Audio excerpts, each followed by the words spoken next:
తెలంగాణ యాసని తెలంగాణ భాషని తెలుగువారు ఎక్కడుంటే కూడా అక్కడికి తెలిపించే విధంగా ఫిష్ వెంకట్ అనే ప్రత్యేక ఒక నామాన్ని ఆయనకు మాత్రమే సొంతం చేసుకున్నటువంటి ఫిష్ వెంకట్ గారు లేకపోవడం అంటే చాలా చాలా బాధ అనిపిస్తుంది. మేము వారికి తోడుగా అండగా ఉన్నామని చెప్పి గత 2 వారాల నుంచి వారికి ఎందుకంటే మాకు తెలిసిన క్షణం నుంచి చాలా మటుకు అంటే నేను చెప్తున్నా ఏంటంటే ఫిలిం ఇండస్ట్రీ వాళ్ళు ఎందుకు ఈ విధంగా చేశారో నాకు అర్థం కావట్లేదు. ఏ కోశాన్ని కూడా పట్టించుకోలేరు. మూవీ ఆర్ట్ అసోసియేషన్ వాళ్ళు కూడా ఏ కోశాన్ని పట్టించుకోలేరు. ఇది చాలా చాలా ఇబ్బందికర వ్యవహారం. అంటే మేము అండగా ఉన్నాం కాబట్టి అంటే ఇది మాట. ఏ నటుడు కూడా ఆ మా అసోసియేషన్ ఆఫీస్లో మెంబర్గా ఉండి స్థిరంగా ఆరోగ్యం లేకపోతే మీరు పట్టించుకోండి. ఇది భవిష్యత్ తరాలకు చాలా ఇబ్బందికరమయ్యే ఒక చాలా వార్త ఇది.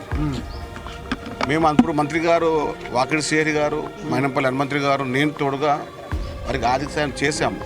అయినా కూడా ఏ కోశనా కూడా వేరే వాళ్ళు పట్టించుకోకపోవడం కొంచెం ఇబ్బందికరమైంది. కాబట్టి ఇలాంటి రోజులు రావద్దని కోరుకుంటూ ఉంటాను. ప్రభుత్వం తరపు నుంచి ఏమన్నా ప్రభుత్వం పక్షాన నా సొంత పక్షాన కూడా వాళ్ళ కుటుంబం అండగా ఉంటాము.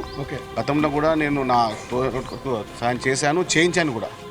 మైనంపల్లి హనుమంతరావు గారితో, వాకిడి శ్రీహరి గారితో, నా స్నేహితులతో కూడా సాయం చేయించాను. నేను కూడా చేశాను, ఇప్పుడు చేస్తాను.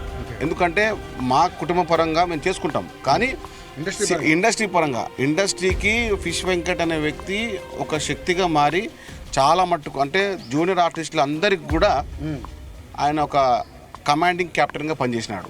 250 సినిమాలు చేసి అందరి యొక్క నటులు చూపించారు. కానీ వారిని కూడా ఏ కోసైనా కూడా మూవీ మా వాళ్ళు పట్టించుకోవడము చాలా ఇబ్బందికర వ్యవహారం. ఎందుకంటే మానవతా దృక్పథం చాలా ఇంపార్టెంట్. మానవతా దృక్పథం లేకపోవడం వల్ల ఈ ఫిలిం ఇండస్ట్రీ పైన కూడా ఇది ఒక అవాంఛమైన ఒక వ్యవస్థ అవుతుంది. ఎందుకంటే మన నమ్మకంతో నమ్మకంతో వచ్చినారు. అసోసియేషన్లో సభ్యత్వం అయితే మేము బాగుంటామని వచ్చిన వారికి కూడా ఇలాంటి ఆదుకోవడం చాలా ఇబ్బందికర వ్యవహారం. ఇలాంటి భవిష్యత్తులో జరగకుండా చూడాలని చెప్పి నేను ప్రభుత్వాన్ని కోరుతాను. ప్రత్యేకంగా మంత్రి గారి దృష్టి తీసుకొచ్చాను. మంత్రి కోమటిరెడ్డి గారి దృష్టి తీసుకొచ్చాను. 100% న్యాయం చేయాలని చెప్పాను. ఆయన కూడా రావడం జరుగుతుంది. సినిమాటోగ్రఫీ మంత్రి గారికి గౌరవ పెద్దలు కోమటిరెడ్డి వెంకటరెడ్డి గారు చెప్పడం జరిగింది. ఆయన కూడా వస్తున్నారు. ముఖ్యంగా నా ఉద్దేశం ఏంటంటే అసోసియేషన్ వారు అంటే చాలామంది జూనియర్ ఆర్టిస్ట్ ఉన్నారు. అంటే వెంకట్ గారు కాబట్టి ఫేమస్ గారు కాబట్టి తెలిసింది మనకు, లేక మళ్ళీ ఇస్తున్నామని చెప్పడం కాదు.